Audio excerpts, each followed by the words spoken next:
Hello and good morning from the Indianapolis Zoo. I am here, okay, same day, two different animal encounters. This one is all about sloths, which are my favorite animal ever.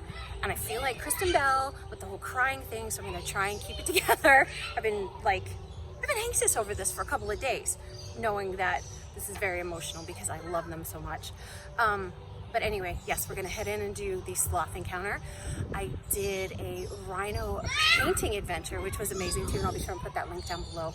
But just a couple of minutes and we're hitting the sloths, and I am so excited to show you guys. Okay, hold on to your seatbelts. Here we go. A snack, I'll show you what it looks like and then I'll let you do it. So they're gonna, you might be really into this bark. They use their nose, not necessarily their eyes to find things because they can't see super well. Yeah. So I'll let him find it with his nose. He's like, this is a really good smell. We'll give him a second. Who's been on this tree since the last time I was? I have to get all the smells. I have to dig around a little bit. Oh Yeah. my gosh. So he is full grown, immature, about around 4 to 5, so he is mature now. Oh, you are the prettiest thing I've ever seen. Oh my Are you gosh. interested? Oh.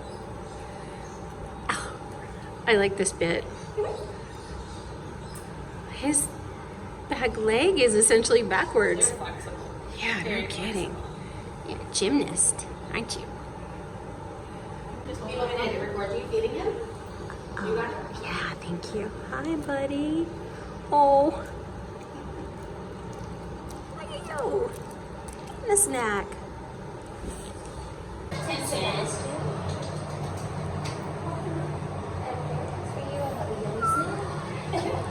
Give him a second to itch and then maybe he'll be more interested. He's like, this one.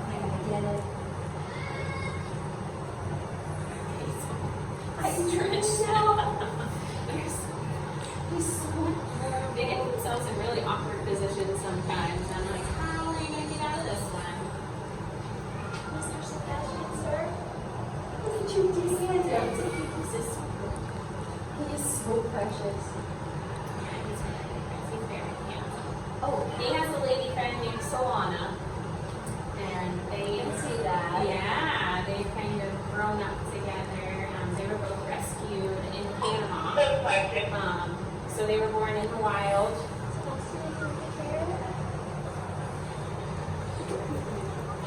my gosh, thank you so much. You are so beautiful. Yeah, they're large in the front. How was he rescued? What was the reason for rescue? So the 4 that we have from Panama, they were all orphaned at a very young age. Sure. And they were just didn't have enough time with mom to learn the skills they needed to go back into the wild. So that's why they're in human care and not released back. Sure. I watch a YouTube channel in Costa Rica. They have a rescue facility. One more thing to know. Yeah. Hi, sweetie. Your eyes are so beautiful. You are the prettiest thing ever. So the 2 females that we have, their moms were attacked and killed by domestic dogs. Oh no. Yeah, just taking down trees, just the small fragmentation of the forest is causing a lot of issues because they then have to go to the ground to get to the next tree, and that's when they have to go across the road. Well, I've seen them go or across the road. through a backyard and meet scary dogs. So are carrots like a treat because they're sweet, or they just... That's part of their normal diet. That's just one of his favorites. They get carrots, sweet potato, green beans, broccoli, and then a variety of fruits. Along with lettuce. Since they would eat mainly meats in the wild. Oh, I'm sorry. Okay, give me a second. Give me a second. Thank you. More snacks. Oh. And when they close their eyes, it's like their eyes almost push inward. Yeah. Yeah, when they're chewed too, it kind of looks like they bulge. Yeah, but it actually goes in. Yeah. That's probably to protect from like leaves and branches and things. Yeah. Oh my gosh, you have the most... He wants some baby. soup. I'll eat anything. He's a hungry boy. Oh my god. I just love how docile. They're just so chill. Each have their own personality. He's definitely one of our more laid-back sloths.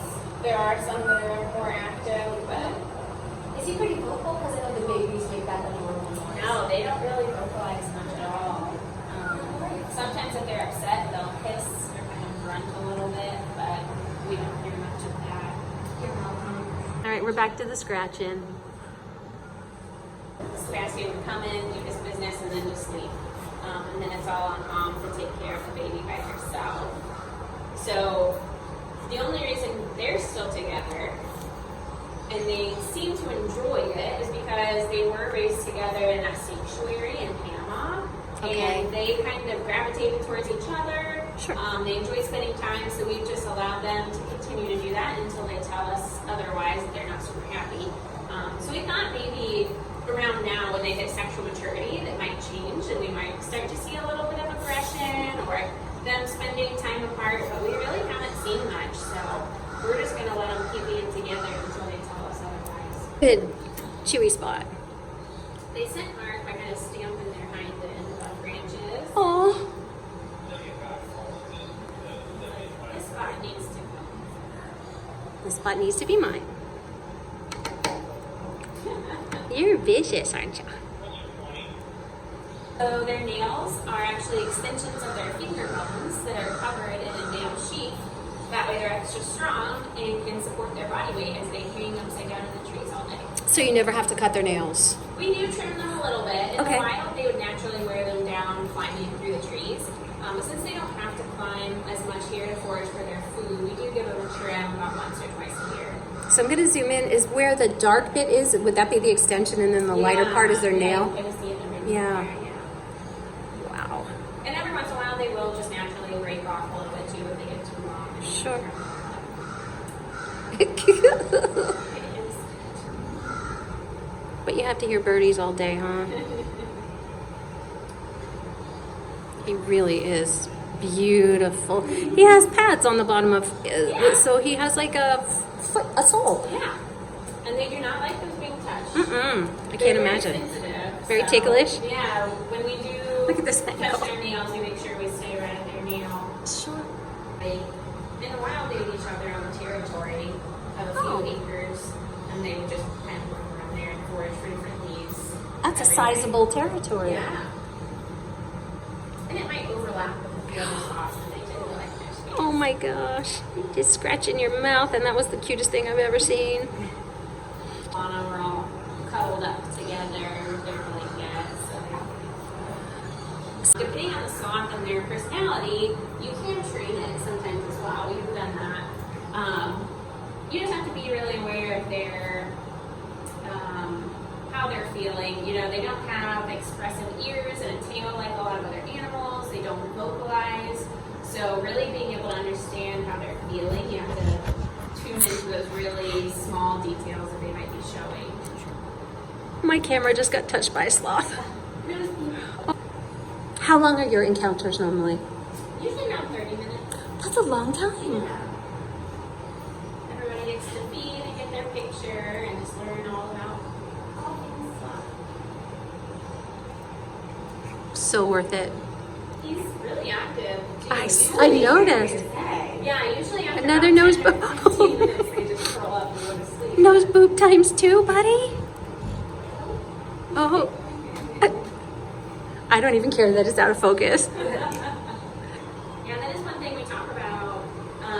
Besides like the fragmentation of forests, one thing that we talk about in our experiences is, you know, when you're going to different countries and being a tourist, sloths are huge right now. They are. Especially in Central and South America, and they're actually being taken out of the wild as babies and used for kind of like a roadside attraction to, hey, come get your picture taken, hey, come hold the sloth. They're using it for a profit. They're not using it for conservation. No. So what we tell our guests is, you know, it's perfectly fine. Like, we understand, we love animals. When I go travel, that's what I want to see, is all the cool animals that are native.